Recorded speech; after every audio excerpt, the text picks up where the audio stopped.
একটা ছোট্ট গ্রামে ময়না তার দুই মেয়েকে নিয়ে থাকতো। ময়না তার স্বামী মারা যাবার পর থেকে লোকের জমিতে কাজ করে তার দুই মেয়েকে মানুষ করে তোলে। ময়নার দুই মেয়ে রূপে লক্ষ্মী আর গুণে সরস্বতী। তাদের দুজনকে একদম একই রকম দেখতে ছিল।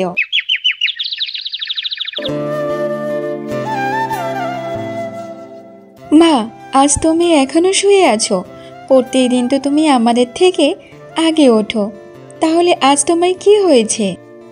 মা রে, আমার শরীরটা যেন কেমন খারাপ লাগছে। পুরো সর্বশরীর ব্যথায় ছনছনে হয়ে আছে। মনে হয় আজ আমি কাজে যেতে পারবো না, কিন্তু আবার ওই মোড়ল মশাইয়ের জমিতে রুইতে হবে যে।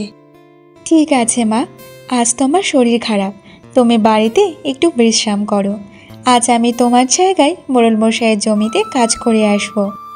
কিন্তু মা, তুই কি পারবি এইসব করতে? আরে মা, আমি তো গ্রামের মেয়ে। সেই কোন ছোটবেলা থেকে তোমাকে পরিশ্রম করতে দেখেছি, লোকের জমিতে কাজ করতে দেখেছি, আর আমি এইসব করতে পারবো না? আচ্ছা শোন ছুটকি, তুই মায়ের খেয়াল রাখ, আর রান্না বান্না করে মাকে সময় সময়ে খেতে দিস, ঠিক আছে? আর মাকে খেয়াল রাখিস একটু। তাহলে আমি জমিতে যাচ্ছি। ঠিক আছে দিদি, তুমি একদম চিন্তা করো না, আমি মাকে খেয়াল রাখবো। তুমি ভালোই ভালোই যাও, আর তাড়াতাড়ি বাড়িতে ফিরে এসো। তারপর মায়া কাজে বেরিয়ে পড়ে।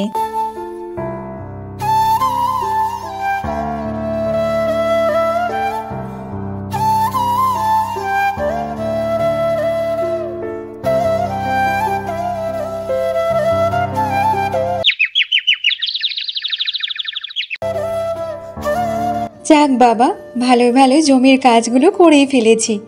যাই, এবার আমি বাড়িতে যাই। আবার যে মায়ের শরীর খারাপ, ছুটকি একা হাতে কত করছে সেটাও জানি না। তার চেয়ে আমি তাড়াতাড়ি বাড়িতে চলে যাই। মায়া সারাদিন জমিতে কাজ করে বিকালে বাড়িতে চলে যায়। কে রে ছুটকি, মাকে খেতে দিয়েছিস তো সময়ে সময়ে?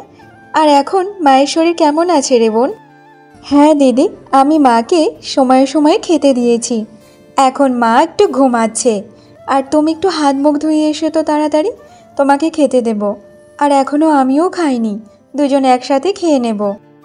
আরে পাগলি, এতক্ষণ না খেয়ে তুই আমার জন্য বসে আছিস? দাঁড়া দাঁড়া, আমি এক্ষুনি হাত মুখ ধুয়ে আসছি, দুজন এক্ষুনি খেয়ে নেব।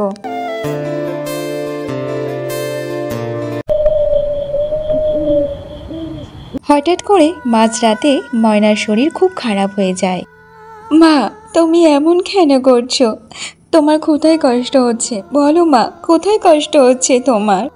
হ্যাঁ মা, বলো না, তুমি এমন কেন করছো? দিদি, আমি একটা কাজ করি, তুমি মায়ের খেয়াল রাখো একটু, আর আমি এক্ষুনি ছুটে গিয়ে কবিরাজ মশাইকে ডেকে আনছি। না রে মা, শোন, তোরা এখন এত রাতে তোরা কোথাও যাস না রে মা। আমার বুকের মধ্যে খুব যন্ত্রণা হচ্ছে, মনে হয় আমি আর বেশিক্ষণ নেই রে মা। মা, এমনভাবে বলো না, তোমার যদি কিছু হয়ে যায় তাহলে আমরা দুই বোন কি নিয়ে বাঁচবো বলো মা? তুমি ছাড়া যে এই দুনিয়াতে আমাদের কেউ নেই মা, আমরা যে পুরো অনাথ হয়ে যাব।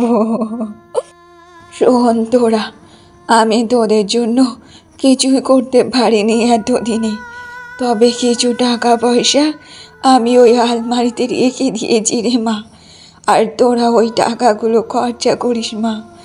আর শোন, তোরা দুই বোন সব সময় একে অপরের পাশে থাকিস রে মা, কেউ কোনো দিন কারো হাত ছাড়িস না কখনো, দুজন সব সময় ভালোভাবে থাকিস রে মা, কোনোদিন ঝগড়াঝাটি করিস না।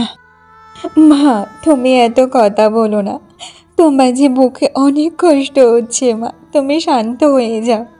আর আমি তোমাকে কথা দিচ্ছি, আমি কোনোদিন আমার বোনের হাত ছাড়বো না, আমরা দুই বোন একে অপরের পাশে থাকবো মা। ময়না এটা শোনার পর সে এই দুনিয়া ছেড়ে চলে যায়। তারপর তারা দুই বোন খুব কান্নায় ভেঙে পড়ে। সকাল হয়ে যাওয়ার পর তারা দুই বোন আর গ্রামের কিছু লোকজন মিলে তার মায়ের সৎকার করে দেয়। এমনভাবে বেশ কিছু সপ্তাহ কেটে যায়। শোন চটকি, আমি মোড়লমশাইয়ের জমিতে কাজ করতে যাচ্ছি। আগে তো মা মোড়লমশাইয়ের জমিতেই কাজ করতো, আর আজকের মায়ের জায়গাটায় আমি কাজ করব। মা তো এতদিন ধরে পরিশ্রম করে আমাদের মুখে অন্ন তুলে দিয়েছে। আজ মা নেই, তাই আমাদের তো কিছু না কিছু একটা করতেই হবে। ঠিক আছে, তুই বাড়িতে সাবধানে থাক, আমি তাহলে আসি রে। আচ্ছা ঠিক আছে দিদি, তুমি সাবধানে যাও। এই বলে সে মোড়লমশাইয়ের জমিতে ওখানে কাজ করতে যায়।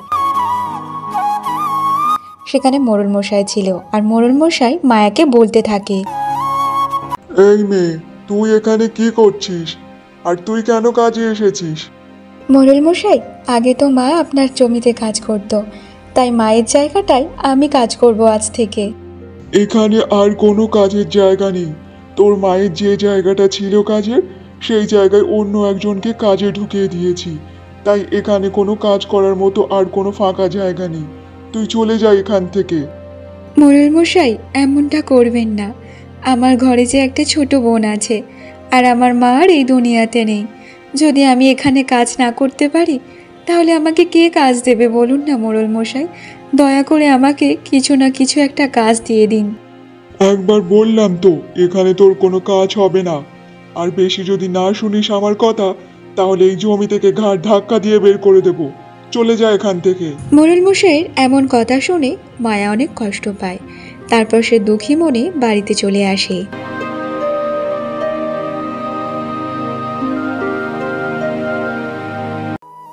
দিদি, তুমি এত তাড়াতাড়ি বাড়িতে চলে আসলে? কাজ করনি নাকি? তোমার কি শরীর টরীর আবার খারাপ হয়ে যায়নি তো? না রে বোন, এতদিন কাজে যায়নি বলে মোড়লমশাই মায়ের জায়গায় অন্য কাউকে কাজে নিয়ে নিয়েছে। তাই তো আমাকে কাজে নেবে না বলে আমাকে ওখান থেকে তাড়িয়ে দিয়েছে। দিদি, তাহলে এবার কি হবে বলো তো? তেমন কোনো হাট বাজার বাড়িতে নেই, আর যা আছে তা কিছুদিন মাত্র চলবে। জানি না কি হবে, মনে হয়তো এবার না খেয়েই আমাদেরকে মরতে হবে। বোন, তুই কোনো চিন্তা করিস না রে, আমি কিছু না কিছু একটা ব্যবস্থা করে নেব। আর তুই দাঁড়া, কালকের আমি একবার সকালে কাজের খোঁজে বেরোবো, দেখি কোনো কাজ পাই কি না।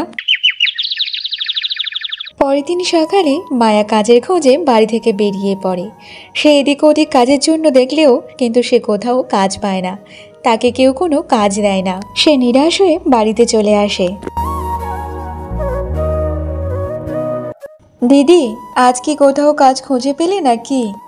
না রে বোন, সবাইকে বললাম কাজ দেওয়ার কথা, কিন্তু কেউ আমাকে কাজ দিতে রাজি নেই। তাই তো বাড়িতে চলে আসলাম, জানি না এবার কি হবে। দিদি, তুমি কোনো চিন্তা করো না, আমার মাথায় একটা ভালো বুদ্ধি এসেছে। চটকি, আবার তোর মাথায় কি বুদ্ধি এলো রে বোন? দিদি, এই ঝামেলার মধ্যে আমরা তো পুরোই ভুলে গিয়েছিলাম। মা যাওয়ার আগে আমাদেরকে বলেছিল যে আলমারিতে কিছু টাকা পয়সা আছে, তো সেই টাকাগুলো আমাদেরকে খরচা করতে বলেছে। যদি এই বিপদের সময় আমরা ওই টাকাগুলো নিয়ে ছোট্টখাট্ট একটা ব্যবসা শুরু করি, তাহলে কেমন হয় বলো তো? হ্যাঁ রে বোন, আমিও ভুলে গিয়েছিলাম সেই টাকা পয়সার কথাগুলো, আমার তো একদম খেয়াল ছিল না। কিন্তু বোন, কি ব্যবসা শুরু করব বলতো? দিদি, আমি তো সিঙাড়া বানাতে পারি, আর তুমি তো জানো মা আমার হাতে সিঙাড়া কত পছন্দ করতো, আর তুমিও তো ভালোবাসো। যদি ওই সিঙাড়া আমরা বানিয়ে আর প্রত্যেকটা গ্রামে গ্রামে বিক্রি করি, তাহলে কেমন হবে বলো তো? হ্যাঁ বোন, তুই একথা মন্দ বলিসনি, তোর হাতে সিঙাড়া খুব সুন্দর স্বাদ। তবে কিন্তু বোন, সবাই কি আমাদের কাছ থেকে সিঙাড়া কিনবে রে? হ্যাঁ দিদি, কেন কিনবে না সিঙাড়া বলো তো? সবাই তো সিঙাড়া কম বেশি পছন্দ করে। তার চেয়ে বড় তুমি বাজারে গিয়ে সিঙাড়ার সব জিনিসপত্র কিনে নিয়ে আসো এই টাকা দিয়ে। ঠিক আছে রে বোন, তাহলে আমি বাজারে গিয়ে সিঙাড়া তৈরি করার জন্য সব কিছু জিনিসপত্র কিনে আনি। এই বলে মায়া বাজারে গিয়ে সিঙাড়া বানানোর জন্য সব কিছু জিনিসপত্র হাট বাজার করে নিয়ে আসে। তারপর তারা দুই বোন সিঙাড়া বানাতে বসে পড়ে যায়।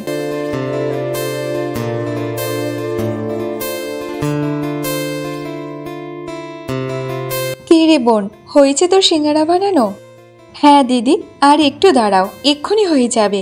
এমনভাবে কুসুম সব সিঙাড়া বানিয়ে ফেলে। দিদি, আমার সব সিঙাড়া বানানো হয়ে গেছে, চলো এইবার আমরা দুজন মিলে সিঙ্গারাগুলো নিয়ে গ্রামের পথে রওনা দিই। হ্যাঁ বোন চল। তারপর তারা দুই বোন মিলে প্রত্যেকটা গ্রামে সিঙ্গারাগুলো বিক্রি করার জন্য বেরিয়ে পড়ে। সিঙ্গারা নিয়ে যাও, সিঙ্গারা, গরম গরম সিঙ্গারা। এই সিঙ্গারা একবার খেলে বারবার আসতে হবে। নিয়ে যাও সিঙ্গারা। আরে মায়ার কুসুম, তোরা দুই বোন সিঙ্গারা বিক্রি করছিস? তাহলে ঠিক আছে, আমাকে 4টে সিঙ্গারা দিয়ে তো, একবার খেয়ে দেখি কেমন সিঙ্গারা। হ্যাঁ হ্যাঁ কাকু, এক্ষুনি দিচ্ছি।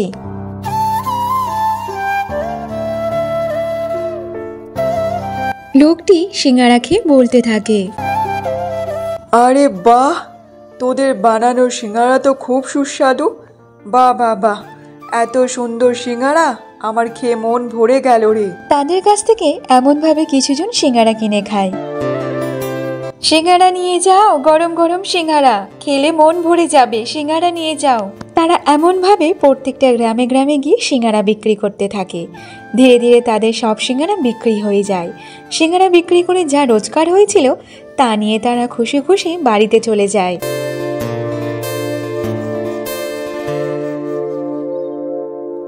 বোন, আজ প্রথম দিনে সিঙ্গারাগুলো ভালোই ভালো বিক্রি হয়ে গেছে। হ্যাঁ দিদি, আমি তো তোমাকে প্রথম বলেছিলাম যে সবাই সিঙ্গারা পছন্দ করে কম বেশি, আর সিঙ্গারা হচ্ছে মুখরোচক জিনিস, তাই তো সবাই পছন্দ করে। কিন্তু দিদি, আজ মায়ের কথা খুব মনে পড়ছে। হ্যাঁ রে চুটকি, ঠিকই বলেছিস। আজ যদি মা আমাদের সাথে থাকতো, আমাদের এমনভাবে উপার্জন দেখে মা যে অনেক খুশি হয়ে যেত। আর তখন মায়েদের বাড়িতে মায়ের মামা চলে আসে।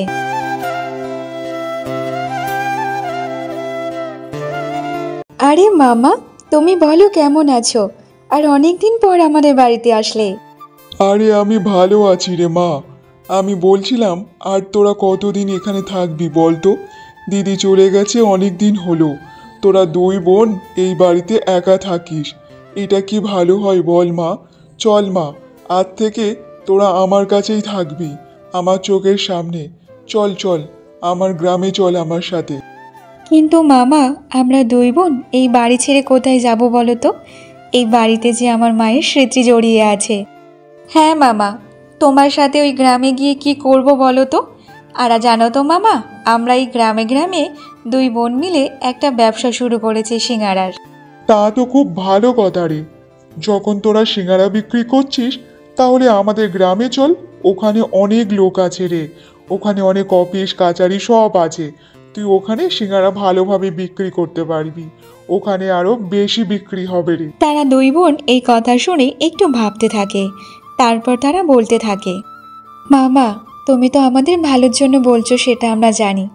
কিন্তু মামা, আমরা এই বাড়ি ছেড়ে কোথাও যেতে পারবো না। আর এখানে তো আমরা আজ থেকে নতুন ব্যবসা শুরু করেছি, মোটামুটি আজ ভালোই রোজগার হয়েছে, কিন্তু আমরা এখান থেকে সব কিছু করতে চাই মামা। আমরা যেতে পারবো না ওখানে। হ্যাঁ মামা, আমরা তোমার সাথে যাব না, কিন্তু মামা তুমি তো জানো মামি আমাদেরকে একদম পছন্দ করতে পারে না। তার উপর তোমার ওখানেই থাকবো আর এই সবগুলো সিঙ্গারা বিক্রি করব। মামি যে আরও বিরক্ত হয়ে যাবে। তার চেয়ে বড় আমরা এখানে থাকি, আমরা দুই বোন দুজন করে খাবো, খুব হাসি খুশিতেই থাকবো। ঠিক আছে মা, কিন্তু তোদের দেখলে আমার অনেক কষ্ট লাগে রে মা। আর ওদিকে তোর মামিমার নতুন নতুন নাটক শুরু হয়। ঠিক আছে, তোরা যখন যেতে চাইছিস না, তবে এখানে থাক। তবে হ্যাঁ, মনে রাখিস, যদি কোনো সাহায্য লাগে তাহলে আমাকে কিন্তু বলিস রে মা। ঠিক আছে মামা, যদি কোনোদিন কোনো জিনিসের প্রয়োজন হয় তাহলে অবশ্যই তোমাকে জানাবো। তারপর ভোলা ওখান থেকে চলে যায়। এমনভাবে বেশ কিছুদিন কেটে যায়। গ্রামের সবাই তাদের দুই বোনের বানানো সিঙ্গারা খুব পছন্দ করত। তারা এই সিঙ্গারা বিক্রি করে ভালোই উপার্জন করত। কিন্তু কথায় আছে, কারো ভালো কেউ সহ্য করতে পারে না। আর গ্রামে থাকে মদন এবং তার স্ত্রী। তারা তাদের দুই বোনকে একদম পছন্দ করতো না। তাই তারা নিজেদের মধ্যে বলতে থাকে, শোনো, আর কতদিন দিন মজুরে কাজ করে সংসার চালাবে বলো তো? তার থেকে ওই ওদের মতো ব্যবসা শুরু করো। কাল থেকে আমি তোমাকে সিঙ্গারা বানিয়ে দেব। আমি সিঙ্গারা বানাতে পারি। আর ওই মায়াদের দোকানের পাশে গিয়ে তুমি আর আমি সিঙ্গারাগুলো বিক্রি করব। তখন দেখবে ওদের দোকানে আর অত বেশি লোক যাবে না। তার মধ্যে কিছু লোকও আমাদের কাছে চলে আসবে। আর আমাদের সিঙ্গারা যদি ওদের পছন্দ হয়, তখন দেখবে ওদের দোকানে আর কেউ সিঙ্গারা খাবে না, সব আমাদের দোকানে সিঙ্গারাগুলো খেতে আসবে। বুঝেছো? ঠিক আছে গিন্নি, তুমি যেটা বলবে সেটাই হবে। কাল থেকে তাহলে আমরা সিঙ্গারাও বিক্রি করব। পরের দিন সকাল থেকে মদন এবং তার স্ত্রী মায়েদের দোকানের পাশে গিয়ে তারাও সিঙ্গারা বিক্রি করতে শুরু করে। আরে ভাই, একটা তো সিঙ্গারা গরম গরম খেয়ে যাও। দেখো আমার বউয়ের হাতে বানানো সিঙ্গারা, একবার খেলে বারবার আসতে হবে। ঠিক আছে মদন ভাই, তাহলে তোমাদের বানানো একটা সিঙ্গারা খেতে দাও দেখি কেমন খেতে। এতদিন তো ওই দুই বোনের বানানো সিঙ্গারা খেয়ে এসেছি। বাবা, ওদের হাতেতে জাদু আছে, জাদু আছে, যা সুস্বাদু খেতে সিঙ্গারা। এমন কথা শুনে মদন এবং তার স্ত্রী খুব রেগে যায়।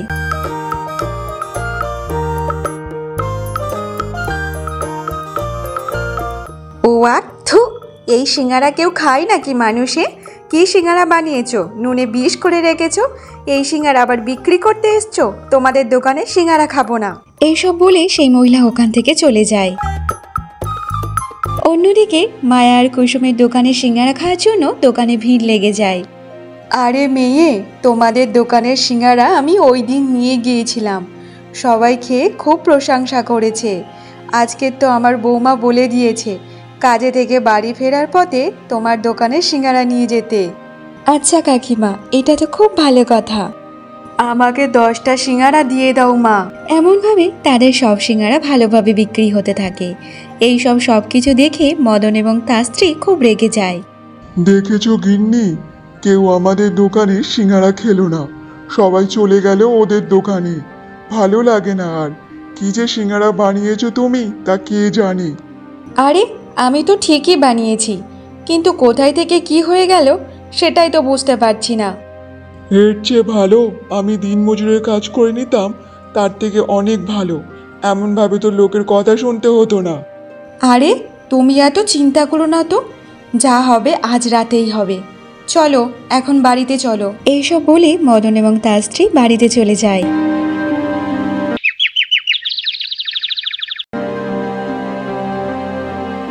শোনো গো, আজ আমি এক্ষুনি সিঙ্গারা বানাতে বসবো। আর আমি যেই সিঙ্গারাগুলো বানাবো, আজ রাতেই ওই সিঙ্গারাগুলো ওই দুই বোনের বাড়িতে রেখে আসবে, আর ওদের বানানো সিঙ্গারাগুলো নিয়ে চলে আসবে। বুঝেছো? কিন্তু কেন গিন্নি? কিন্তু কেন, এটা আজ না দেখে কাল সকালে দেখতে পাবে। আর শোনো, কাজটা খুব সাবধানের সাথে করবে। ওরা যখন ঘুমিয়ে পড়বে তখন সিঙ্গারাগুলো পাল্টে ফেলবে। ঠিক আছে গিন্নি, তুমি যা বলবে সেটাই হবে। এইসব বলে রূপা সিঙ্গারা বানাতে বসে পড়ে।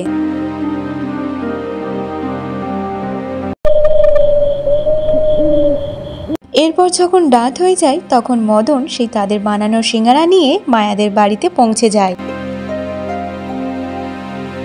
তারপর মদন তাদের বানানো সিঙ্গারা নিয়ে সেই সিঙ্গারার জায়গায় রেখে দিয়ে মায়াদের বানানো সিঙ্গারাগুলো নিয়ে সে চলে আসে।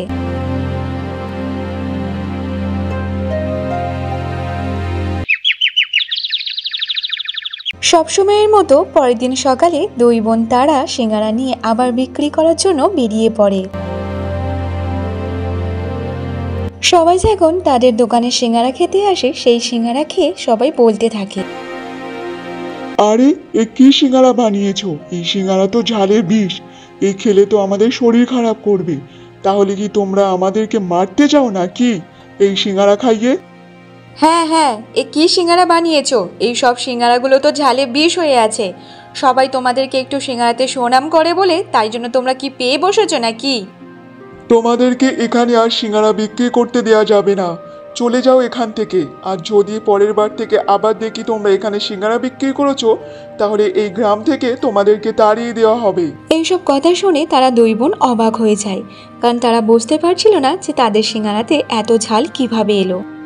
আপনাদের কোথাও ভুল হচ্ছে, সিঙ্গারাতে আমি ঝাল মেশাইনি, কারণ আমি জানি এখানে সবাই ছোট বয়স্ক মানুষরা খায়, তাই জন্য আমি বেশি ঝাল দিইনি। কোথাও আপনাদের ভুল হচ্ছে। কি বলছো? আমরা ভুল বলছি? যদি না বিশ্বাস হয় নিজের বানানো সিঙ্গারা একটা খেয়ে দেখো, তাহলে বুঝতে পারবে। তারপর কুসুম একটা সিঙ্গারা খায়। হ্যাঁ, তোমরা ঠিকই বলেছ, এত ঝাল সিঙ্গারাতে কি করে এলো? আমি তো ঝাল একটু মেশাইনি। তাহলে এত ঝাল কিভাবে এলো সিঙ্গারাতে? এবার যখন ধরা পড়েছো তখন নাটক করা হচ্ছে। তোমাদেরকে এখানে কাল থেকে আর সিঙ্গারা বিক্রি করতে হবে না। সিঙ্গারা তুমিই বানিয়েছো, তাই তুমি ভালো করে জানো সেখানে ঝাল মিশিয়েছো কি মিশাওনি। যাও এখান থেকে। তাদের এমন অবস্থা দেখে অন্যদিকে মদন এবং তার স্ত্রী খুব হাসতে থাকে। তারপর ধীরে ধীরে সবাই মদনদের দোকানে চলে যায় সিঙ্গারা খাওয়ার জন্য, আর তাদের সিঙ্গারা খেয়ে সবাই প্রশংসা করতে থাকে।